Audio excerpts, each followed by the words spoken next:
بسم اللہ الرحمن الرحیم۔ السلام علیکم ناظرین، امید کرتا ہوں آپ خیریت سے ہوں گے اور اپنی زندگی کو بھرپور طریقے سے انجوائے کر رہے ہوں گے۔ میں محمد صہیب اور آپ میرا یوٹیوب چینل دیکھ رہے ہیں۔ دوستو، سب سے پہلے آج بات کرتے ہیں 27 دسمبر، جو کہ محترمہ بے نظیر بھٹو کی شہادت کا دن ہے۔ اس دن کے حوالے سے بہت سی باتیں جو ملکی سیاست میں گردش کر رہی ہوتی ہیں، تو میں آپ کو ان باتوں کو بتانے کی کوشش کروں گا جو کہ حقائق ہیں اور جو کہ کئی صحافیوں کی زبانوں پر آتی رہتی ہیں وقت کے ساتھ ساتھ۔ دوستو، سب سے پہلے بے نظیر جب ملک سے باہر تھیں اور جب پاکستان آئیں، تو ان کے آنے سے پہلے لندن میں ایک صحافی ہیں عامر میر، حامد میر کے بھائی ہیں، ان سے ملاقات ہوتی ہے بے نظیر بھٹو کی، اور بے نظیر بھٹو سے ان کا تفصیلی انٹرویو وہ لیتے ہیں عامر میر جو ہیں، اور اس کے بعد وہ صحافی جو ہیں وہ اس کو آخر میں بے نظیر کی طرف سے یہ بتایا جاتا ہے کہ اگر میری جان کو کچھ ہوا، اگر مجھے کچھ ہوا تو ذمہ داری اس شخص پر عائد ہوتی ہے۔ اس کا نام جو ہے نا وہ میں آپ کو آگے چل کر بتاؤں گا۔ اور پھر حامد میر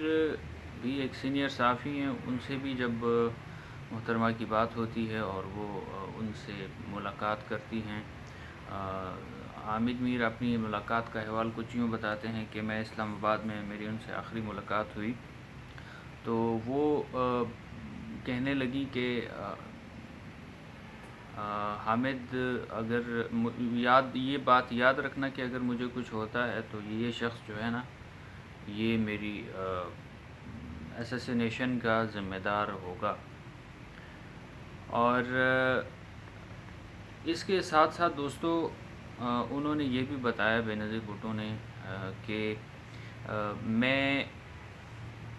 یہاں پہ آئی ہوں پاکستان میں اور مجھے دھمکیاں مل رہی ہیں کہ آپ کو ٹارگٹ کیا جا رہا ہے، آپ کو طالبان کی طرف سے خطرہ ہے، آپ کو جہادی گروپس کی طرف سے خطرہ ہے، لہٰذا آپ باہر چلی جائیں، واپس چلی جائیں اور یہاں پہ یہ جلسے جلوس نہ کریں۔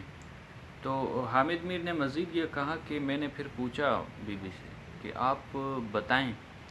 اگر آپ کو تھریٹ کیا جا رہا ہے، اگر آپ کو واقعی کوئی خطرہ ہے تو پھر آپ باہر کیوں نہیں چلی جاتی؟ آپ یہ ملک چھوڑ دیں، اپنی سیفٹی کے لیے چلی جائیں۔ تو پھر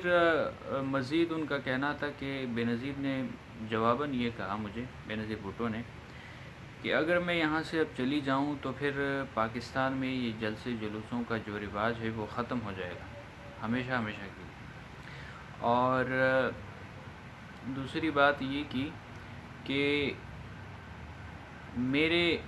مجھے جو ٹارگٹ کیا جا رہا ہے، مجھے جو سزا دی جا رہی ہے، وہ اس بات کی دی جا رہی ہے کہ کل کو اگر میری موت ہوتی ہے، میں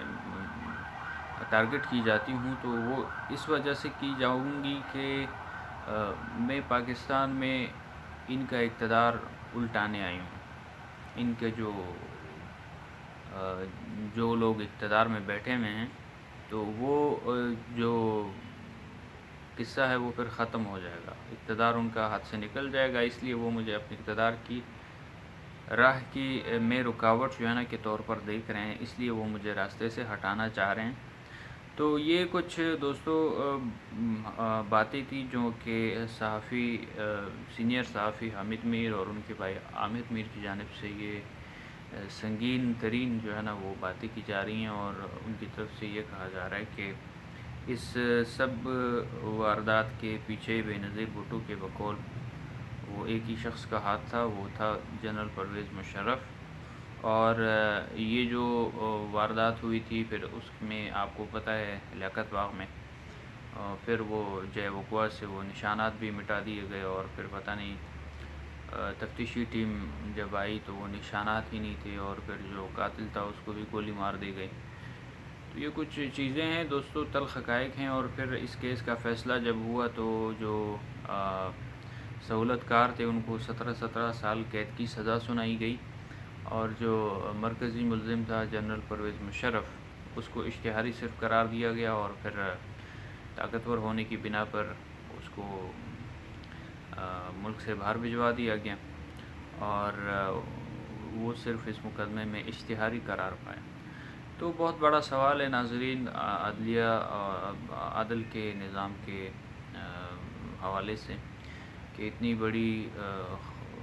جمہوریت کے لمبردار اور ایک بہت بڑی سیاسی پارٹی کی لیڈر کے طور پر جانی جانے والی ایک خاتون، جو کہ نہ صرف یہ کہ لبرلز کے ہاں مشہور تھی بلکہ علماء بھی ان کی بہت قدر کرتے تھے، اور ایک دفعہ مفتی ظہور علی خان رحمۃ اللہ علیہ، جو کہ اب اس دنیا میں نہیں ہیں، انہوں نے اس حوالے سے بینظیر بھٹو شہید پر بہت ایک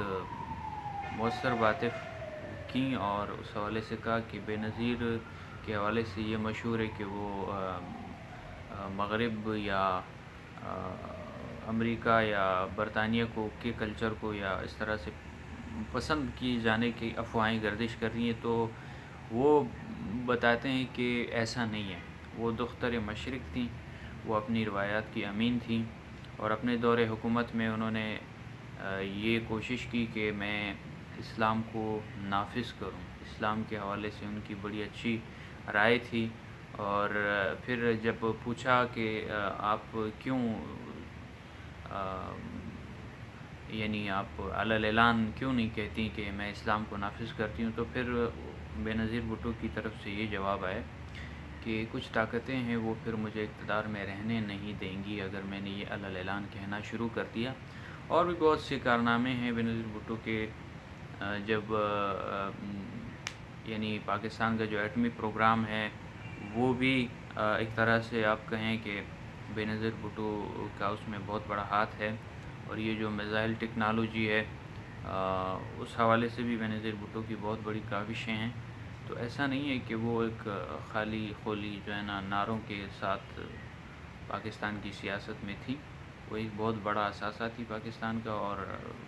افسوس کے ساتھ کہنا پڑ رہا ہے کہ ایسے اثاثے ہمارے ہاں جو ہے نا جلد ہم سے چھین لیے جاتے ہیں، اور جو قوم کے ایسٹ ہوتے ہیں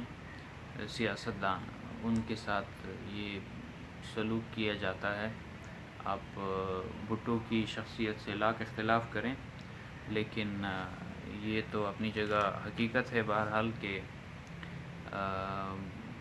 بھٹو کی کرشماتی شخصیت جو تھی وہ ایک عوام کو اپنے سحر میں، اپنے جادو میں لیے ہوئے تھی۔ تو یہ ناظرین صورتحال تھی بینظیر بھٹو کی شہادت اور بینظیر بھٹو کی شہادت کے دن کے حوالے سے۔ امید ہے آپ کو ویڈیو پسند آئی ہوگی۔ مزید اس طرح کی ویڈیوز کے لیے میرے یوٹیوب چینل کو ضرور سبسکرائب کیجیے گا، اور اپنے دوستوں کے ساتھ ضرور شیئر کیجیے گا۔ السلام علیکم۔